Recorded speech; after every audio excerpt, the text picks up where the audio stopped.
let's look at this first game for tonight. See how it is. Okay, here we are with Milk and Honey as the Ottomans against Ethiopian feller over there. So Ottomans this time are in this corner, and the Ethiopia is in this corner. So starting another stream with the Ottomans again. Boy, do people love playing the Ottomans in this tournament.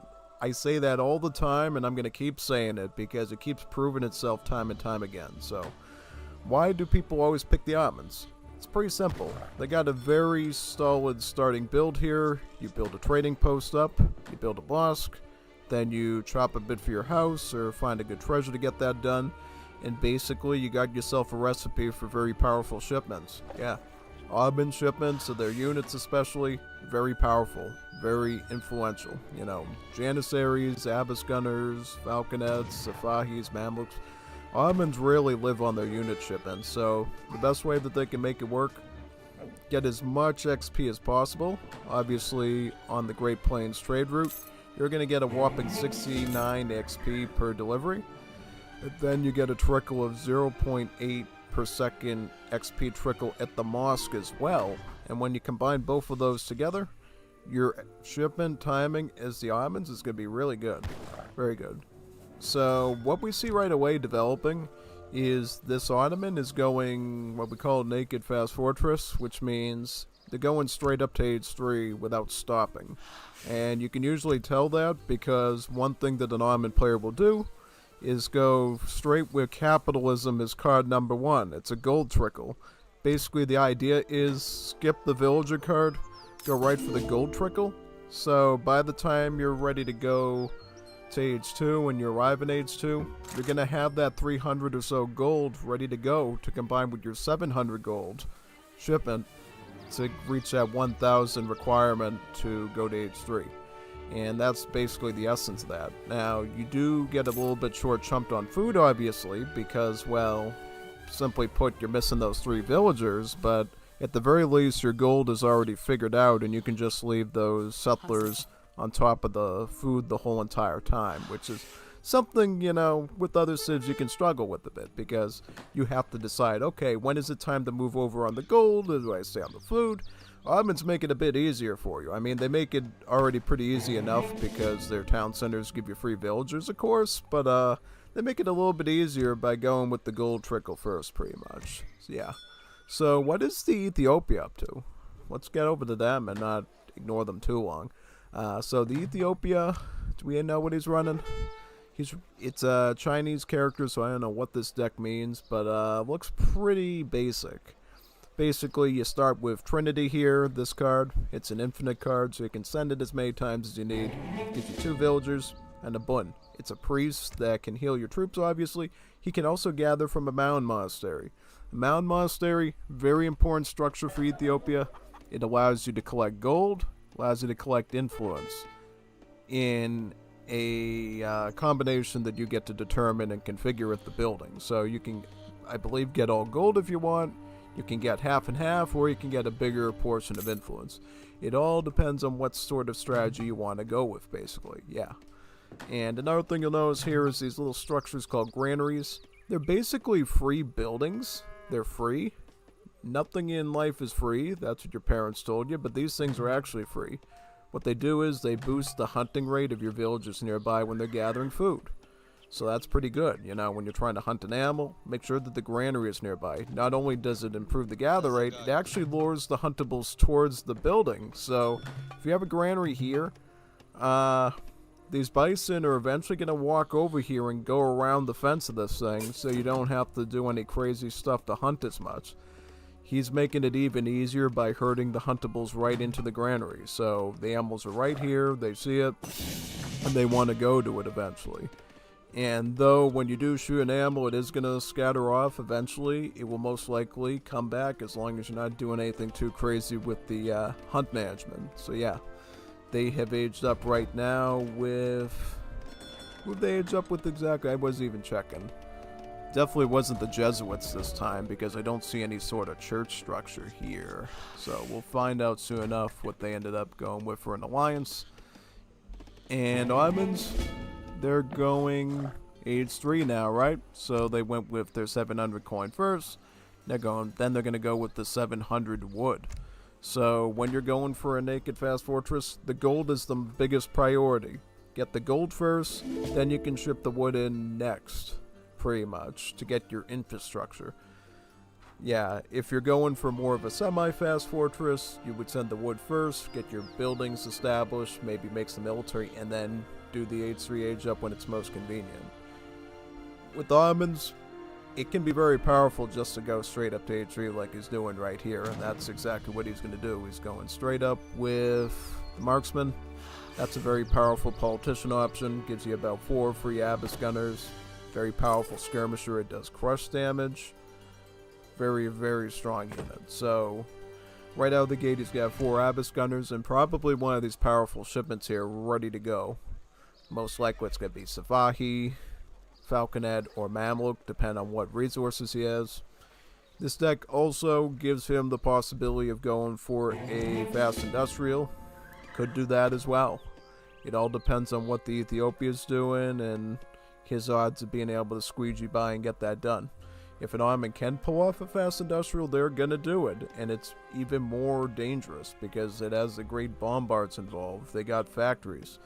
And also with that factory resource income, they can use the discount provided by mosque construction to basically get all the royal decrees done. Which for the Ottomans, they deliver units, very powerful units, and they upgrade those units too. So yeah, very significant stuff.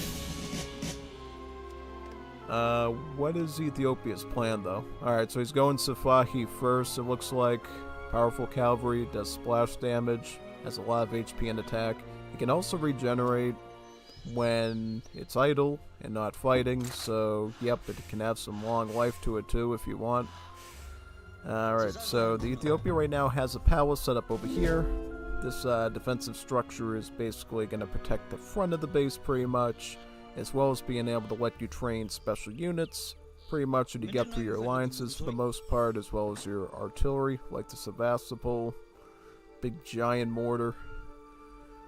Yeah, so, do we really know what the Ethiopia is up to yet?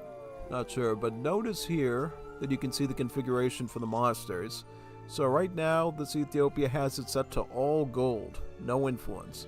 So he's completely not getting any influence at all. He's just going straight up for gold. He's got a big problem, though. He's got 5 Safahis coming in here with their splash attack, and then the Abyss gunners. These Safahis can be a real danger to his villagers if he gets caught up in them, so he's probably going to be stuck in his TC for a while until they are dealt with in some way or fashion. Alright, so a vill did fall up there, unfortunately. Oh, these are walking right into a death trap. Whoa, look at that. Oh, no. Yeah, that happens. Happens to the best of us. So, yep. Unfortunately, took 3 casualties there. If he's not careful, he will probably take more casualties. So, just be aware of that.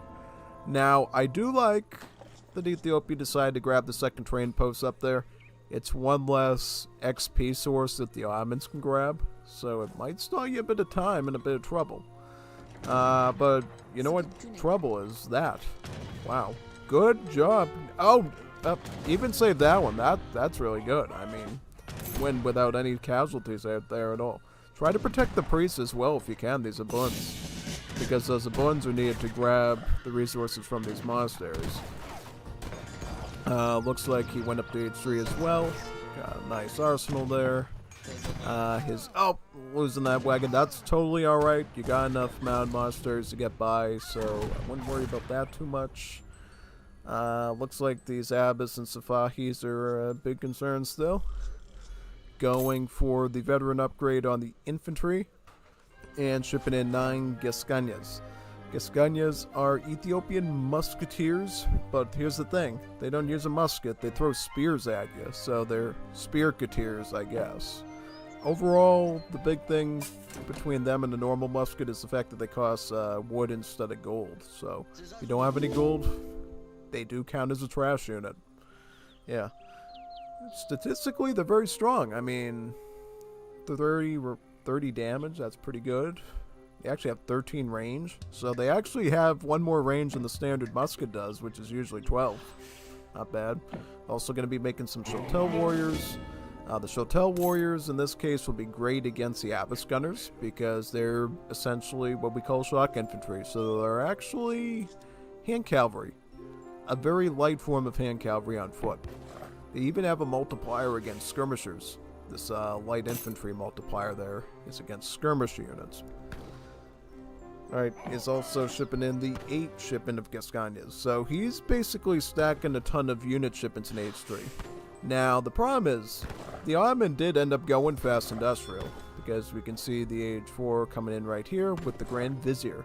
This is the politician you're always going to go with if you're doing a fast industrial, mainly because it gives you more of these Safahis. It gives you, I believe, about 3 or 4 of them, so even bigger stack of these nasty heavy cav units. Now, let's check the home city and see what his plan is. So, he has not gotten mosque construction or the royal decree yet. I can't say for certain what his plan's going to be. Now, he's going to have to defend. The Ethiopia is on his toes, and he's actually going to rush this guy, so he can't come up with a real nasty plan to hurt him. He's going to take the fight to him right away. First thing, get the mosque down. That's a really nice way to really make the Ottoman player very angry, because he needs that mosque to actually complete the royal decree text later on. So he's going to have to rebuild that thing now. So looks like Ottoman does have 2 town centers here to defend with. He's biding his time to decide when to attack. So what he's going to do is he's going to wait for his big Safahi shipment to arrive, the 6th Safahi shipment in Age 4, and then he's going to go in to try to mash all these guys with their maces. Notice how the Safahi shadow text, meaning he upgrades automatically with each age, so you don't have to spend a whopping amount of wood and gold to keep them upgraded and such. So the Safahis spring at the right moment there, catching all the Shotel Warriors and destroying them, and now the Abbas are going to come from the side too and aid the Safahis in taking out the Gasconias. Alright, so it looks like this attack attempt by Ethiopia was totally squashed, and the Ethiopia capitulated. He couldn't fight anymore after that. That was a solid timing defense by the Ottoman player. He basically said, you know, I'm not going to go in there and be dumb and waste all my cavalry. I'm going to wait till the shipment arrives, and then I'm going to spring on him right in that second and then just pounce on him, and it worked perfectly. Good move there. I like that. So these are some basic stats, and we're going to go on to the next one now. We got a ton of recordings to do, so I'm just going to keep moving along right here.